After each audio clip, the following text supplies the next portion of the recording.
সামনে যেহেতু 25শে ডিসেম্বর, তো একটা সারপ্রাইজ প্ল্যান করছি অর্জিতের জন্য, তাই ওকে না জানিয়ে এই পার্সেলটা জাস্ট পেয়ে গেছি।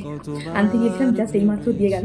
তো চলো জিনিসটা আগে আমি দেখি ঠিকঠাক এসছে কিনা। আর প্যাকেটে কি আছে জানতে হবে তো চলো ঝটপট প্যাকেটটাকে করে ফেলি আনবক্সিং, আর দেখে নিই প্যাকেটের ভিতরে কি আছে।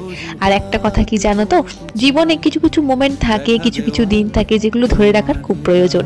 আর আমি চেষ্টা করি আমার পরিবারের সকলের জন্যই এই মোমেন্টগুলোকে একটু ধরে রাখার। আর সেখানে তো আমার হাজবেন্ড আমার কাছে সব থেকে স্পেশাল, আর সব কিছুর থেকে আগে। তো সেই স্পেশাল মানুষটার জন্য স্পেশাল ডেতে স্পেশাল কিছু তো করতেই হয়। আর আমার এই ছোট্ট প্রচেষ্টা তার জন্যই। ফ্লিপকার্ট থেকে ভিডাডোর এই গডফাদারের পারফিউমটা অর্ডার করেছিলাম প্রথমবারের জন্য। জানি না কেমন হবে, তবে আমি খুব এক্সাইটেড ওর এই খুশিটা দেখার জন্য। তো আমিও শেয়ার করার চেষ্টা করব ও ঠিক কতটা খুশি হয়েছিল। তো চলো এখন প্যাকেজিংটা খুলে দেখে নিই সব ঠিকঠাক আছে কিনা। আর যদি ঠিকঠাক নাও থাকে তাতেও কাউকে কিছুই বলার নেই, কারণ পারফিউম ফ্লিপকার্টে রিপ্লেসমেন্ট বা কি বলবো এক্সচেঞ্জ হয় না। তো সব ঠিকঠাকই ছিল। তো প্যাকেট খুলে নিয়েছি, আর জাস্ট প্যাকেজিংটা দেখো, জাস্ট ওয়াও ছিল। তো এই ছিল প্রিমিয়াম কোয়ালিটির পারফিউমটা।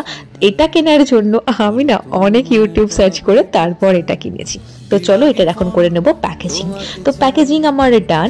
এটাকে আমি একটা না খবরের কাগজ দিয়ে র্যাপ করেছিলাম, কারণ আমার কাছে গিফট র্যাপিংয়ের কোনো পেপার ছিল না। আর এই ক্যান্ডিগুলো আমি আগেই কিনে নিয়েছিলাম ওর জন্য। আর সাথে একটা চিরকুট, যেটাতে সান্টা ক্লসে কিছু লিখিয়ে দিয়ে যাক, কেমন হলো জানি।